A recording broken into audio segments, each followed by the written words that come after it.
Okay, so we are starting chapter 8. This is going to be a last chapter. Hopefully everyone has tried the Google form quiz for chapter 7. I made it fairly short so that we can move on. So I'm going to do a lesson today and a lesson tomorrow. So please print out your chapter 8 package, and so we can work through this. Our goal is to pretty much look at interest, mainly comparing simple interest and compound interest. So today we're going to start with a simple interest. It's actually very simple. And tomorrow we're going to start with compound interest and continue with it next week and compare the two, and then we'll have a quick Google form quiz on it. Okay. So let's get started. We're doing the first page, which looks like this, which I will also post my answers to. The second page, which looks like this. My red pen died, so it's all in pencil. Should be doing math in pencil anyways.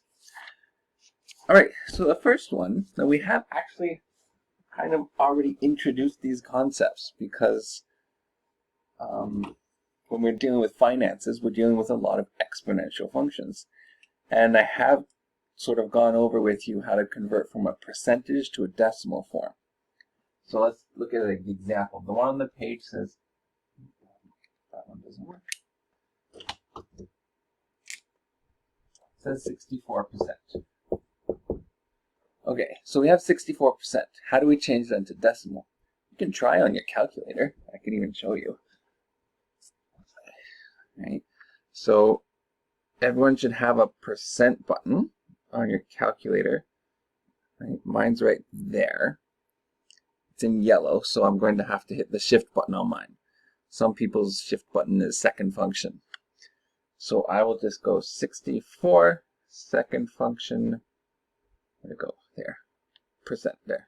64%, you hit equals. It gives me a fraction, but we can change that fraction to a decimal. It's 0.64. And because all the percentage means is to multiply something by 0.01.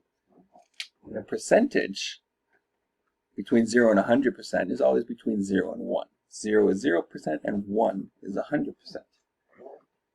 So to change this, well, let's just drop the percentage sign, and we'll take our decimal and we'll move it to the left 2 places.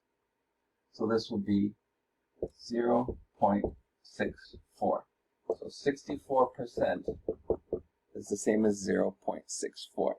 We can do this with any example. There are a couple exercises there. Let me try one with you, like 0.5%.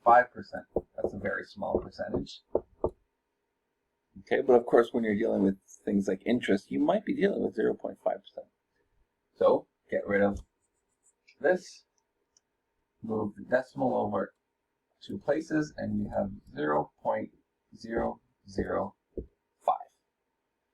Okay, so these decimal numbers are the ones we're going to be working with, not the actual percent symbols. Now, the next example says 12% of 150. Remember, of means to multiply. So 5% of 150, not 5%, sorry, 12% of 150, we're just going to take 12% and multiply that by 150. But we're not going to do 12 times 150. We're going to change that percentage into a decimal, 0.12 times 150. Now, if you're curious, if you did type in 12% times 150 on your calculator, you'll get the same answer. Because when you hit percent, it just changes this into this. And then you multiply that by 150, and you get 18. Okay, so under the exercises below, I'm going to go over number C. I'm going to go over part C, not number C, part C.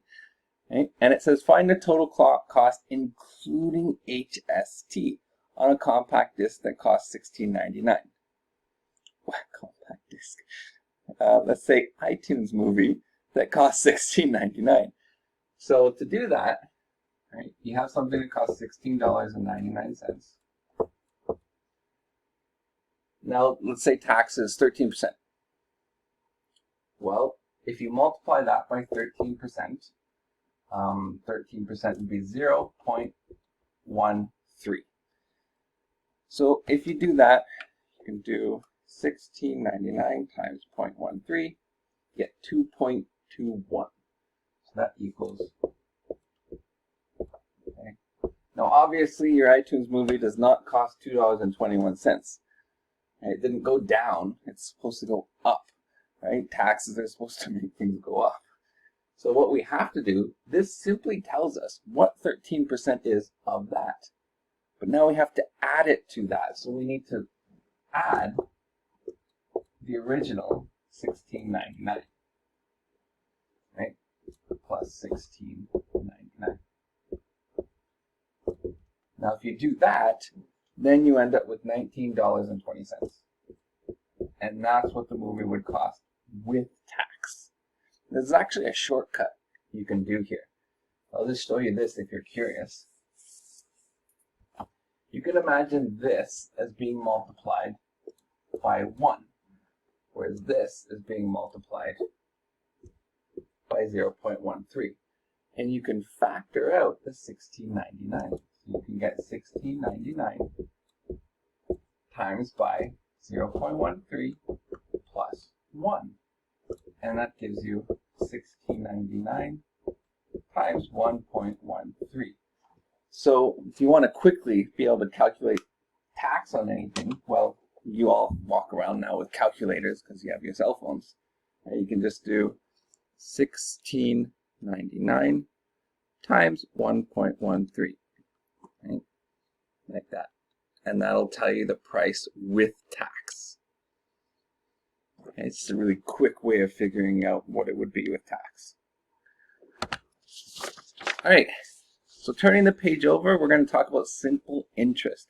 Now, simple interest is how much money you own or owe, depending on whether or not you're investing or taking out a loan. Right? But simple interest is only on the original amount. And the original amount we call the principal, or the principal amount. So let's look at the first example. It says, suppose you invest $1,000 in a bank that offers you 5% simple interest. How much money will you have after 5 years? Well, let's look at 1 year. Okay. Let's start with 1 year. So 5% as a decimal would be 0.05. And to figure out what 5% is of $1,000, because that's your principal amount, that's how much you started with, multiply it by 1,000. And you're going to get $50. So that means after 1 year, you will have earned $50. Right? So in your bank account, after 1 year, you will have $1,050. Okay? This is the chart that's on your page there. So you started with 1,000, you earned 50 in interest, and you ended up with 1,050. So this is your principal amount, how much you started with. Okay? This is how much you earned in interest, and this is how much you ended up with. And you can just continue that. Right? Your principal amount will never change, right? It's always $1,000, because that's always how much you started with. And for simple interest, interest is only calculated on your principal amount. So every year, even though you end up having more and more and more and more money in your bank account, the amount of interest you will earn on that won't change. It'll always be 50. Now in reality, you would want to earn more interest as the amount of money you have in your account grows, and that's called compound interest, and we'll talk more about that later. But for simple interest, you have the same amount every year because that's how much your principal is. And so every year you're going to go up by another $50. So after your second year, 1,100. Third year,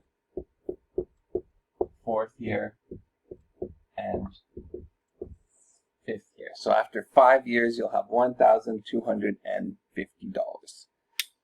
Okay, now we do have an equation which we can use to quickly calculate that without having to go over a whole chart and write everything down.